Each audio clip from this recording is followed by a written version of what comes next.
Welcome to As the Story Grows. I'm Brian Patton. Today we welcome Half Past Two vocalist Tara Hahn to the podcast. The new Half Past Two record, Talk Is Killing Me, is out this Friday on Bad Time Records. Tara talks about how her aunt got her into ska and how growing up in Orange County fostered that love, nearly quitting the band, checking off all the items from her band bucket list, and a lot more.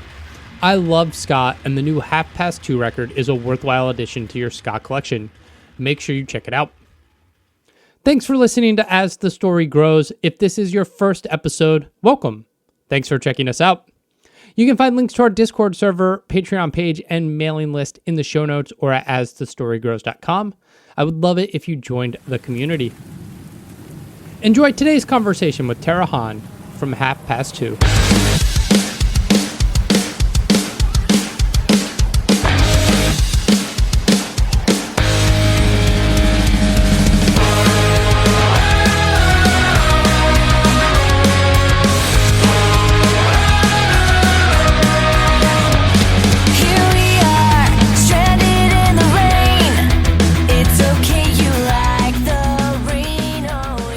Really cold, but I was like, I don't want to put on a sweater, so yeah, it's good now. What does warming up mean for you? What is it?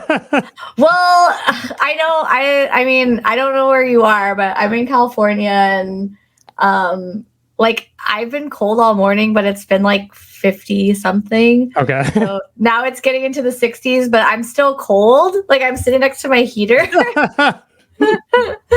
But this weekend it's supposed to get like into the 80s and stuff, so I'm like, okay, that's more of my speed. But yeah. I'm out in DC, and it's I don't know, it's probably like 60 degrees outside right now, and I just walked the dog and I'm like, it's too hot outside. Really? Okay, because I thought it was the opposite, because like I was watching like the morning news or something this morning. They were in New York, and they're like, it's gonna be 60 something degrees outside, and it's so beautiful and it's so wonderful, and to me I'm like, it's all right. Like 70s is good for me. Like I like, because I'm just a cold person. Yeah, good times. I would definitely prefer it be cold year round, but that's not an option where I live. So oh, okay. Yeah, well, yeah. To each their own. Well, thank you for hanging out. Appreciate it. You grew up in Orange County? I did. Yeah. What was growing up like? I loved it. It was really funny because I have always really loved being in Orange County and stuff. But then when I moved to LA, like in my mid-20s, to try and like be a musician and stuff, everyone was like, Orange County sucks. And I was like, it does? And then I was like, oh my gosh, it kind of does. But growing up there was really cool. And yeah, I think I had like a pretty unique experience with like, because I am a musician and I like music, and where I grew up, music was like a kind of like a big deal. Yeah. So, yeah. Yeah. Is it hard? I mean, like we flirted with the idea at one point of moving to California, but I mean, it's not cheap to live in California. So we went to DC, where it's also not cheap. Or back to DC. This is where I grew up. But it is like, as a musician, like, is it hard to just like survive? I have been very fortunate, but I like in that aspect, although I have always believed that even though my passion is music and I would love music to be like my career, you know, you actually have to like work too. You also have to have like another like means or something to live in California, because you're right, it's like so expensive. And like where I live in California, LA, Orange County, it's really competitive. So yeah, there's a lot of talent around here, and just a lot of even just like nepotism, or like you kind of gotta know people, you gotta know somebody if you want to, unless you're like us and you just like plug along and plug and plug and plug. So yeah. What got you into music? I mean, I've always, as like a kid, you know, like I've always sort of been drawn to like music, mostly like singing and stuff. Yeah. Even when as like a kid, I remember my grandparents were like, "What do you want to be when you grow up?" I'm like, "I want to to be a rock star. They're like, no, you want to be a teacher. And I'm like, no, like I want to be a rock star, which is like a silly thing to say. But and then I just kind of stuck with it. Like my parents were like, they wanted me to play sports, but they finally gave in to like, I wanted singing lessons. I wanted to be in choir. And I did that all through like middle school and high school, just like singing stuff. But I always went to live shows. Starting when I was probably like 12 or 13, I started going, I'm in a ska band, and in Orange County in like the 90s, that was like what was going on here. It was huge. It was huge. Yeah. So I had an older, like she was my aunt, but she was only like 3 or 4 years older than me. She was in high school and I was in middle school, and she started taking me to like all ages venues and stuff to see bands. You know, I saw like Say Ferris a lot and RX Bandits, but back then they were called the Pharmaceutical Bandits, and like Real Big Fish, and you know, just like a lot of the bands that you still see around and stuff, or some that you don't, like Goodwin Clubs, like stuff like that. So, but then in high school, it started to be like more like less cool to listen to ska and more cool to listen to probably like emo and stuff like that. Yeah. So. But yeah, just always going to shows, always being around music. There used to be a performing arts school like at my school, so music was like a really big deal. Nice. Yeah. Was it just the nature of going to see ska because it was big at that time that drew you to that genre? I guess maybe. Like I said, I actually have written a song about it because somebody has asked me this question. But like, I think I chose ska just because like my cool Aunt Heather, who was like, you know, she was only 3 or 4 years older than me. So I just thought she was so beautiful. She was so cool. And that is like what she was into. Mm-hmm. And, you know, all of my very first CDs were just like CDs that she just handed me and was like, hey, maybe you like this, you know, and I would listen to those. Back then it was like when you got a CD, like that's what you listened to. You couldn't just like light up the internet and like look for stuff. So just listening to that stuff over and over. And then, yeah, just it being like a really popular thing, and it being in like, I'm dating myself, but like, it was like in all the magazines. It was like, it was on MTV. Yeah. It was like popular. And since it was my area and stuff like that, of course I would gravitate toward that. Yeah. And, you know, like No Doubt was becoming so big, and like just all those bands that I could actually just like run into somewhere, you know, around.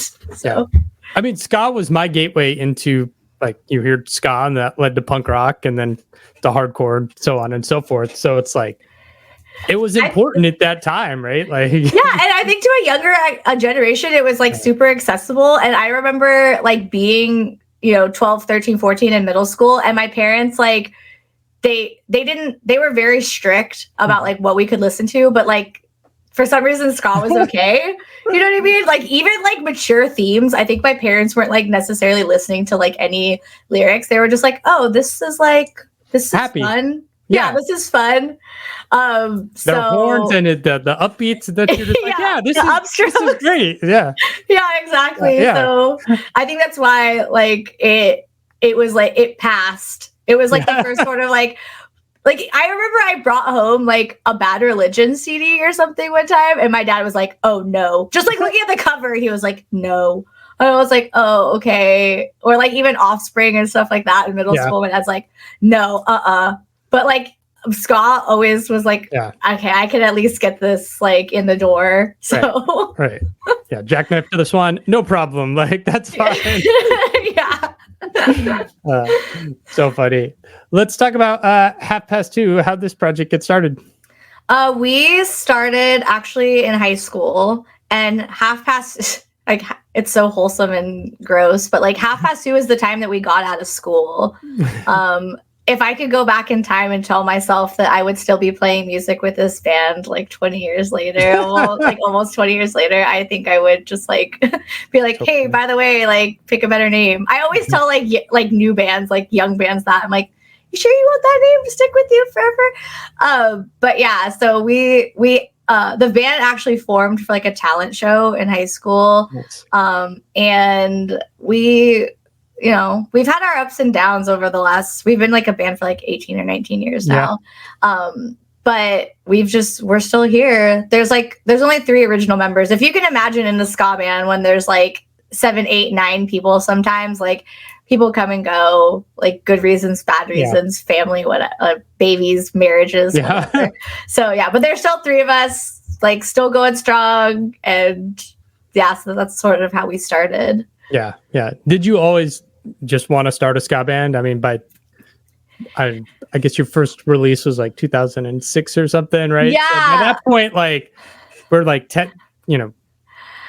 Yeah, I was 10 years after the height, right? we actually talk about it. We started in like the dark ages of ska music because it was no longer cool to play ska music, and ska was like a dirty word, and like you know, we got like when people troll us now, I'm like I have like lived through the dark age of ska, and like there's nothing you can say that like will get to me. I have a suit of armor now for like all the insults I've gotten. But we just really liked the music, and like I'll say I am not like the founder. My bandmate Max is, but he was in marching band, which is like where a lot of people like first listen to ska music is when you're in marching band. I was in choir and stuff, and I sang, and that's kind of like how that like puzzle piece together. But I guess like they specifically always wanted to start a ska band because like, you know, their favorite artists were like Real Big Fish and you know, a lot of stuff on Asian Man Records and stuff like that.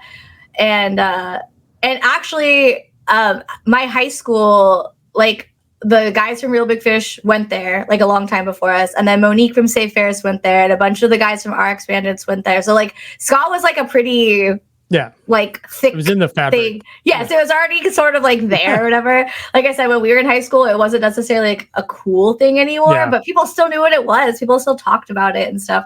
So even though it was hard, it was like difficult, it was more just like we were friends and we wanted to play together, and we wanted to like keep the horns in the band. We wanted to, you know, we just wanted to keep playing this music that we thought was like fun and enjoyable and like be silly and stuff. So what was the local scene like for a ska band? And then as you started to grow and like spread your wings, was it just like you're playing punk shows as the ska band, or were you trying to like, I don't know, make inroads into a ska scene? And, you know, that time where not a lot was happening publicly, because like there have always been ska bands, right? Yeah, well, in our area, there were still like some bands, and we did play with a lot of ska bands. And like our first EP and our first album was actually produced by Aaron Barrett of Real Big Fish. So like Real Big Fish like took us out, and like we got to play like bigger shows and stuff like even right in the beginning. But there was like a core sort of like, just like any area, there was like a scene, you know? And so we might have played with like the same bands, like, you know, same 6 bands sort of in rotation, like, and you throw in like a punk band here and there. And we definitely have played shows where we're like, we might have been the only ska band or whatever, but that's kind of like what like punk and like even like metal and ska, like everybody was still sort of like ready to do it. In the beginning, being like the only ska band on a bill with no other ska bands is usually hard, because people are like, no, like we don't like ska anymore. But you know, that's why you have to sort of be charming and just like win people over with like, okay, we know we're not everybody's cup of tea, but like let's just have a good time. With it. You've been chugging along for nearly 2 decades now. How do you finally get connected with Bad Time Records? Well, I'll say like up until 2019, I feel like me personally and my bandmates, we were just sort of like focused on our area. Like, that's just, I don't know, that's just how it was. And because a lot of bands come through here. So it's like, that's like what our focus was, like, oh, someone's coming through, like we want to play with them, and keeping our little local scene like going. We had a good scene. But then when everything sort of shut down in 2020 and there was no shows, nothing happening, and everybody was on the internet, that's when I started like noticing like other ska bands and other places and like other scenes, because all of a sudden the scene was just like online, yeah. on my phone. And so that's when I started noticing that all of these bands that I thought were really special were on the same label. They were on Bad Time Records. And I really wanted to be a part of that. I was like, oh my gosh, these people like not only play good music, but they have the same values as me. And, you know, like everyone just like, they just had like this like chutzpah. I wanted to be a part of whatever was going on. They seemed like a community, and we had never really cared about like record labels or anything like that. But I was like, what would it be like to like be on a record label? So we just like became friends with all these people online. And then as shows started happening again and we would meet in real life, we're like, oh, we do have a lot in common. Yeah. And so that's kind of how that happened. Nice. Was it cool to like, you know, once you're online and you're like, oh, there's a really big, active, thriving scene happening. Like I talked to Brandon from Mustard Plug about this, how like, you know, 20 years after it peaked, it's like it seems to be this resurgence, but it's like, I don't know, everybody's a fan of something that you can put online and just like you can find your community of people, right? Yeah, totally. And I mean, Bad Time Records does a good job of like sort of having like a community feel and bringing people in, and each of the bands bring something to the table, and I think people respond to that. But the other thing that's been really different and cool, as like somebody that's been a part of it for a very long time, as like in a band or just as a fan, is that there are so many new ska fans, and everybody's so young. Like in Orange County, like, sorry, Orange County, I'm going to say something like kind of sad, but like everybody here is kind of like a dude of a certain age. Like that's just like, that is like who would go to shows. It was like, just like a dude of a certain age. And then now, like with the internet, like poppin', talking about ska, they call it like new tone and stuff. They don't call it fourth wave. They call it new tone. But yeah, like with all of these new bands, like I just go to these shows and I see people that I've never seen before. They're young, they're, you know, they're excited to be there. Like it's just a totally different vibe. Yeah, I love it. I'm paper torn in half, broken by the whiplash. The knife comes at you fast. Riot time, conversation bomb. Cross that line, didn't mean to start a war. Ending with no quality, silence and dishonesty. Why you wanna burn the history? You're here to promote this new record, but as a band, you guys have released a lot of singles, a lot of like 2 songs on Bandcamp at a time. Have you noticed, like, because you've not been a label band, like, is it just like, hey, the internet works, it's better to have something constant coming out all the time? Has that drove that? Or is it just like, you know, is part of that just from like lockdown and you now had a wealth of material to release?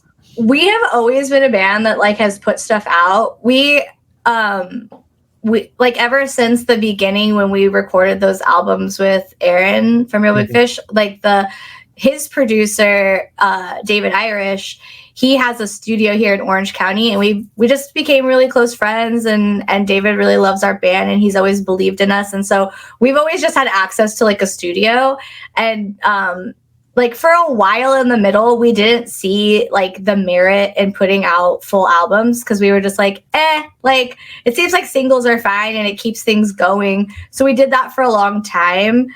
We even got into this funk where we were doing a lot of covers because we have a bad habit where if somebody in the band or whoever is like, wouldn't it be funny if you tell us something is going to be funny, like we're going to do it.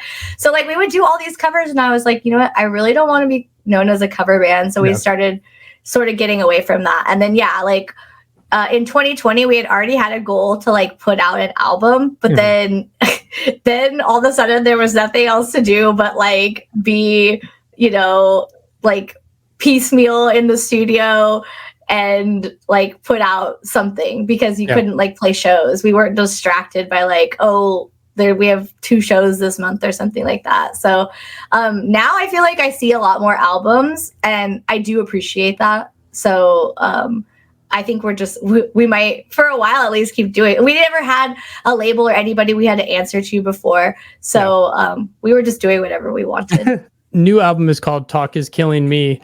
Did you guys do something different in the recording process or with the producer, the mix this time? Because I think both lyrically and musically, like this record is a huge step up sonically for you guys. Yeah, well, like I said, we have been using the same producer, David Irish, like for like the whole tenure of our career.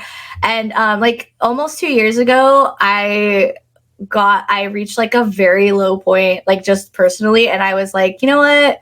I don't know if I want to do this anymore. Like, I think I want to quit. And my bandmates were like, we can't do this without you. Like, how can we make you stay? Yeah. And I was like, well, you know, we've been a band for so long, and there's like actually things on like my band bucket list that like I would like to do, and that's the only reason I would stay is if we like did something new. And one of the things was that I wanted to work with a new producer, but specifically I wanted to work with Reed Wolcott, who is the lead singer of the ska band We Are the Union. And I had known Reed for a while. We were kind of friends at the time. We're much closer friends now because of the album and everything. But we had covered a We Are the Union song, and she really liked it. And so she was like, well, I really do want to work with this band, or I want to see like what I could do with this band. Reed came in, she produced, she co-wrote a lot of stuff on this album with me.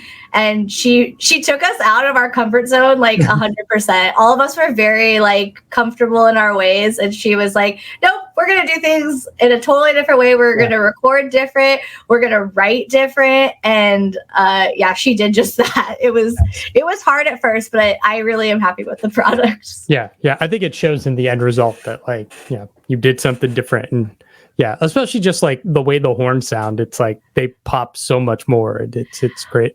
Oh yeah, she had a lot of opinions on like how we could better like utilize like the horn sound, because our horn players are really great players. They're different horn players than like on even the album that we put out in 2021. So I totally understand what you're saying, and I'm glad that you said that. I'm glad you pointed that out. Yeah. Talk Is Killing Me. That's a track on the record. What led you to call the album that? I really couldn't decide like what I wanted to call the album, and Reed was kind of in my ear going like, I think you should call it Talk Is Killing Me.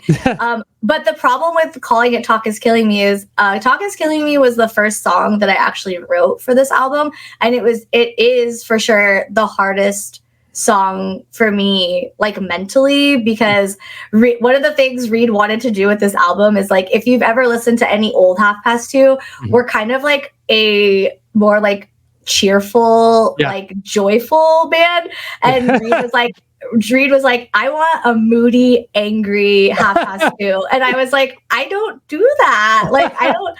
And she was like, I know that's in you. So I had to write about some really tough subjects and stuff for me, and Talk Is Killing Me was is like the hardest, because like I'll listen to it in the car and I will cry, but like in the nature of ska music, I don't think anybody else is going to listen to that song and think it's a sad song. Sure. But then when Reed was pushing for the album to be called Talk Is Killing Me, I'm like, I'm going to have to live this like every day for like a year or something like that, talking about this album. So that's kind of why we did it, though, because it made for a good title, and also like I guess it just kind of like set the tone or like the mood for this moody Half Past Two album. Yeah, I mean, I think it like you can tell listening to your back catalog before this interview and listening to the new record a lot. Like, the lyrics are like the tone is totally different. Like. Yeah, it's totally different. It's 100% different. And it was super hard for me because like I would go to sessions and Reed would be like, all right, like what are we writing about today? And I'm like, I honestly don't know. Like I am such a like good time person. And she was like, okay, go home, and anytime anything makes you mad, annoys you, like worries you, saddens you, I want you to write about it, even if it seems dumb. And I promise I will go through every like word sheet everything, and I'm going to find the gems. And I was like, okay. So that's what I did. I was just like, okay, I'm going to go for it.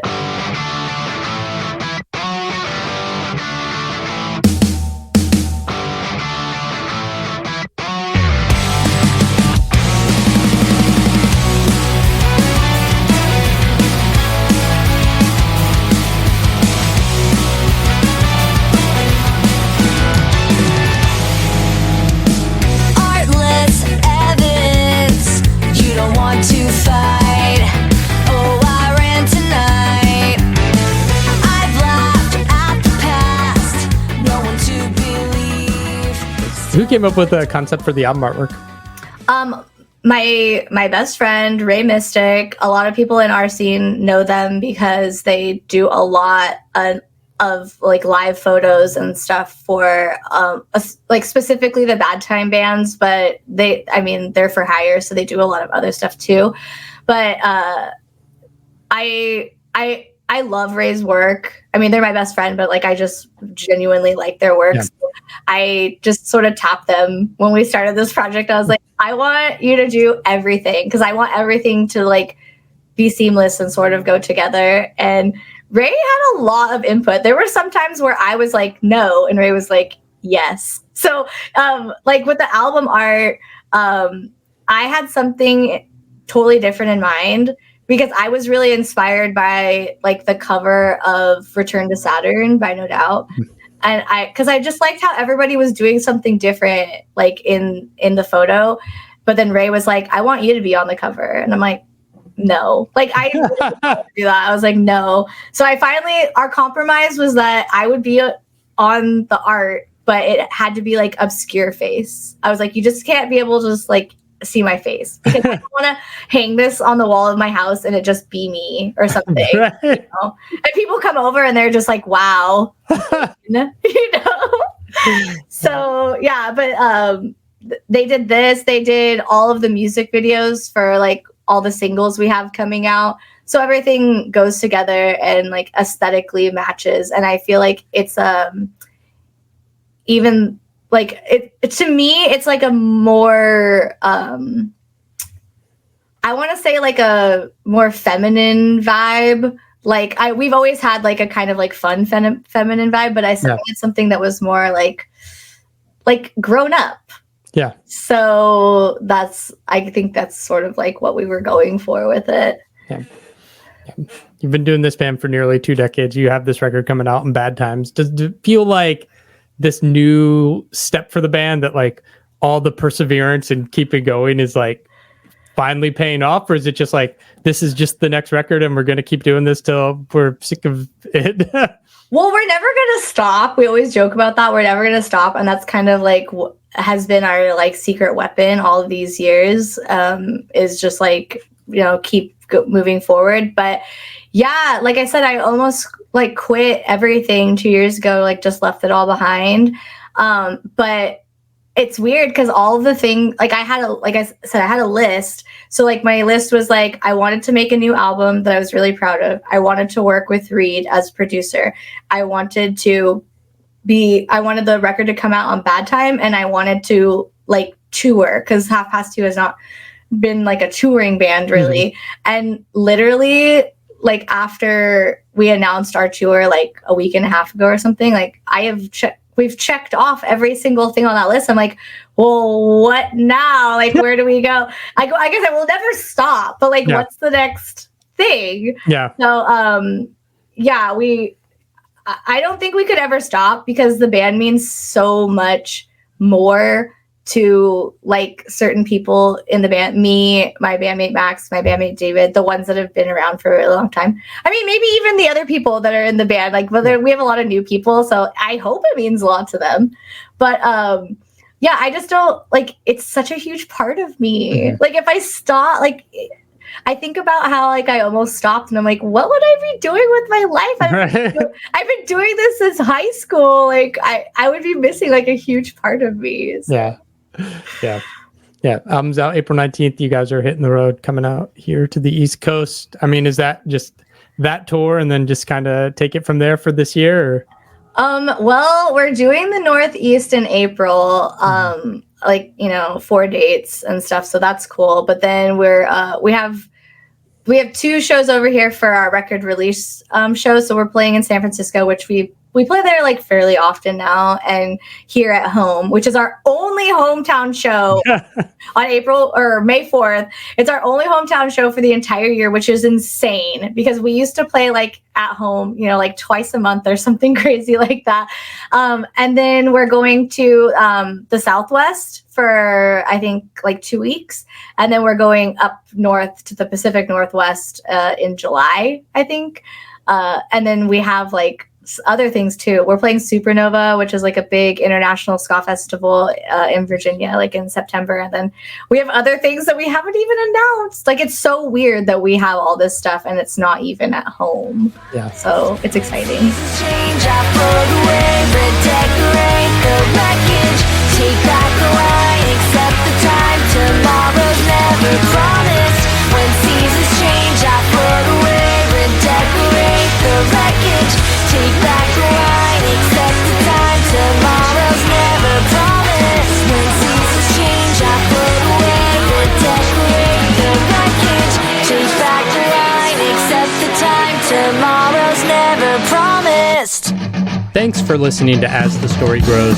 Our intro music was written and composed by Jeremy Hunt. The As the Story Grows theme is by Bob Nana. If you like what you hear, subscribe wherever you get your podcasts and give us a rating and review. If you'd like to support the show financially, you can join us at patreon.com/asthestorygrows. Be a part of our community and join the ongoing conversation over on Discord. If you enjoy this episode, share it on social media with your friends. Much appreciated, and thanks for listening.